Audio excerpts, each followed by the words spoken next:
what's up? This is Latifah with Latifah Saafir Studios. Thank you so much for joining me today. Today we're going to jump right in and talk about registration marks. Registration marks are the marks that you press or mark on your curved shape so that it's easy to sew together, especially when you're using the pinless piecing method or when you're sewing with minimal pins. Let's jump right in.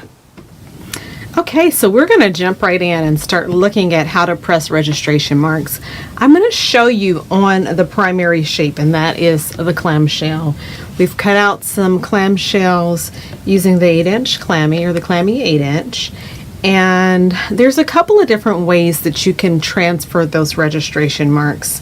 If you see on the template itself, it's a little bit difficult to see, but we'll try to show it to you, get the right camera angle. There's little slots at 5 different places on the template. Here, here, here, here, and here. If you have an older template, the very first release of the Clammy, you will not have them, but there's a download that comes with your pattern that allows you to mark it on. So that allows you to locate it on your template. And then the second series of templates have little pinholes in them that actually was perfect placement for Glam Clam, but not necessarily for all the other shapes. So you want to go ahead and transfer those marks to that as well. Majority of you will have the brand new templates that have been out for a few years that have the slots all the way around them. So the first thing that you can do is, instead of doing the pressing, which I'm going to show you now, you can also mark. My preference is to press, which is why I always show it and teach it in class.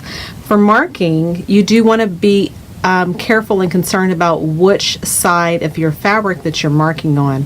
For marking, the top 3 always get marked on the front of your fabric, and then you're going to take that fabric or your whatever your shape is, flip it to the back, and anytime you have to mark those bottom 2, you're going to flip it to the back and mark those, because that's the side of the fabric that you're going to see when you're matching those registration marks up.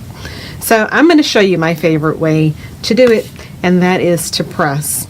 A little thing about pressing, I definitely put water inside of my iron.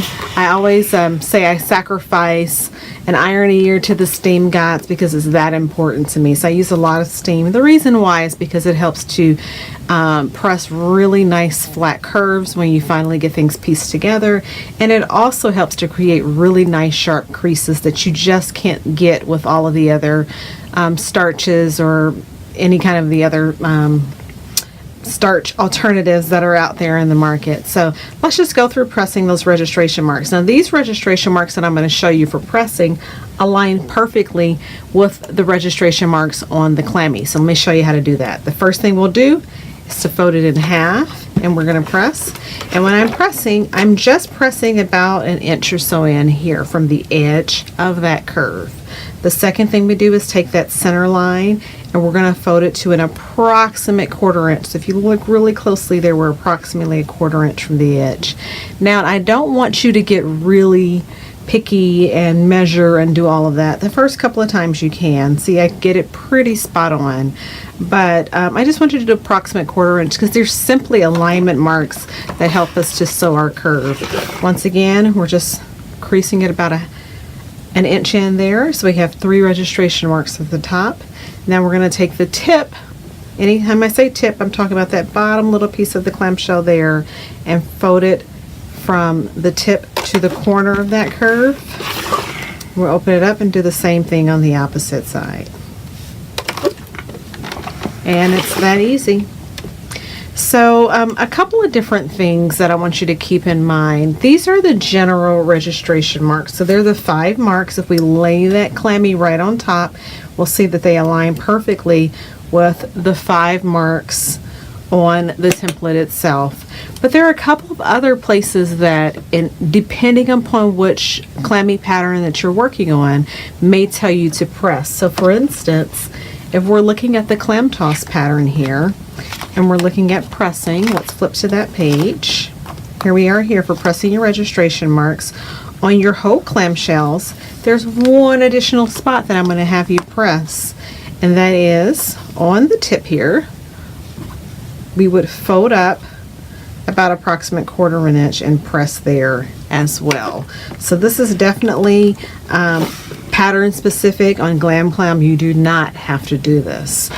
So for all of the other shapes, you're going to kind of follow the same thing. Each pattern in the Clammy Basics series, so these are a couple of the Clammy Basics, but each pattern gives you the instructions for you pressing your registration marks after you cut those shapes out. So this is our half circle Clammy Basics pattern. We have these shapes here, and you're going to just press, you know, fold it along the curve, press it in the center. It'll tell you whether or not you're going to take into account that 1/4 inch and from the edge if it's necessary for the particular shape that you are pressing.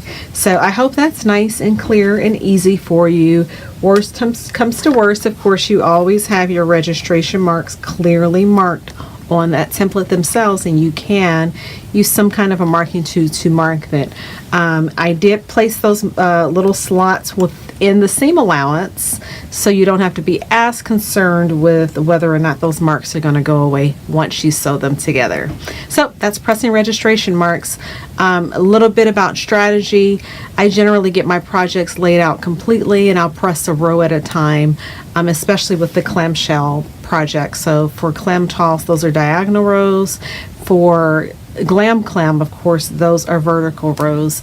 And then that just helps me, I just take a stack to my ironing board, fold, press, fold, press, fold, press, sew that whole row in or sew that whole row together with clam toss, and then I go to the next project. Hope that was clear for you and that you learned a little bit there. Let's go on to the next video.